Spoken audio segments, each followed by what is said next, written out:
दोस्तों बहुत कुछ सीखने को मिलेगा आपको इस कहानी से। अगर चैनल पर नए हैं तो चैनल सब्सक्राइब कर लीजिएगा। आइए शुरू करते हैं। एक साधु देश में यात्रा के लिए पैदल निकला हुआ था।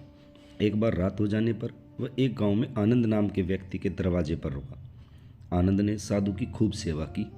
दूसरे दिन आनंद ने बहुत सारे उपहार देकर साधु को विदा किया। साधु ने आनंद के लिए प्रार्थना की, भगवान करे तो दिनों दिन बढ़ता ही रहे। साधु की बात सुनकर आनंद हंस पड़ा और बोला, अरे महात्मा जी, जो है यह भी नहीं रहने वाला। साधु आनंद की ओर देखता रह गया और वहाँ से चला गया। 2 वर्ष बाद साधु फिर आनंद के घर गया और देखा कि सारा वैभव समाप्त हो गया है। पता चला कि आनंद अब बगल के गांव में जमींदार के यहाँ नौकरी करता है। साधु आनंद से मिलने गया। आनंद ने अभाव में भी साधु का स्वागत किया, झोपड़ी में फटी चटाई पर बिठाया, खाने के लिए सूखी रोटी भी दी।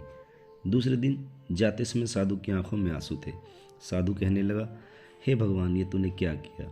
आनंद फिर हंस पड़ा और बोला, महाराज आप क्यों दुखी हो रहे हैं। महापुरुषों ने कहा है कि भगवान इंसान को जिस हाल में रखे, इंसान को उसका धन्यवाद करते रहना चाहिए। समय सदा बदलता रहता है और सुनो, ये भी नहीं रहने वाला। साधु मन ही मन सोचने लगा, मैं तो केवल भेष से साधु हूँ, सच्चा साधु तो तू ही है आनंद। कुछ वर्ष बाद साधु फिर यात्रा पर निकला और आनंद से मिला तो देखकर हैरान रह गया कि आनंद तो अब जमींदारों का जमींदार बन गया है। मालूम हुआ कि जिस जमींदार के यहाँ आनंद नौकरी करता था वह संतान विहीन था। मरते समय अपनी सारी जायदाद आनंद को दे गया। साधु ने आनंद से कहा, अच्छा हुआ वो जमाना गुजर गया, भगवान करे अब तो ऐसा ही बना रहे। यह सुनकर आनंद फिर हंस पड़ा और कहने लगा, महाराज अभी भी आपकी नादानी है। साधु ने पूछा, क्या यह भी नहीं रहने वाला। आनंद ने कहा, हाँ यह तो चला जाएगा, या फिर इसको अपना मानने वाला चला जाएगा। कुछ भी नहीं रहने वाला है, और अगर शाश्वत है तो वह परमात्मा और उस परमात्मा की अंश आत्मा।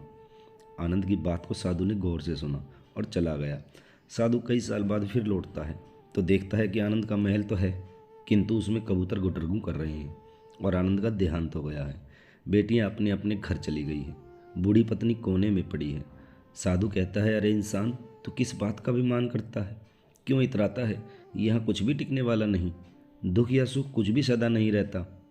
तू सोचता है पड़ोसी मुसीबत में है और मैं मौज में हूँ, लेकिन सुन, न मौज रहेगी न मुसीबत, सदा तो उसको जानने वाला ही रहेगा। सच्चे इंसान वे हैं जो हर हाल में खुश रहते हैं। मिल गया माल तो उस माल में खुश, और हुए बेहाल तो उस बेहाल में खुश। साधु कहने लगा, धन्य है आनंद तेरा सत्संग, और धन्य है तुम्हारे सतगुरु। मैं तो झूठा साधु हूँ, असली फकीरी तो जिंदगी तेरी है। अब मैं तेरी तस्वीर देखना चाहता हूँ, कुछ फूल चढ़ाकर दुआ तो मांग लूँ। साधु दूसरे कमरे में जाता है तो देखता है आनंद ने अपनी तस्वीर पर लिखवाया हुआ था, आखिर में ये भी नहीं रहेगा।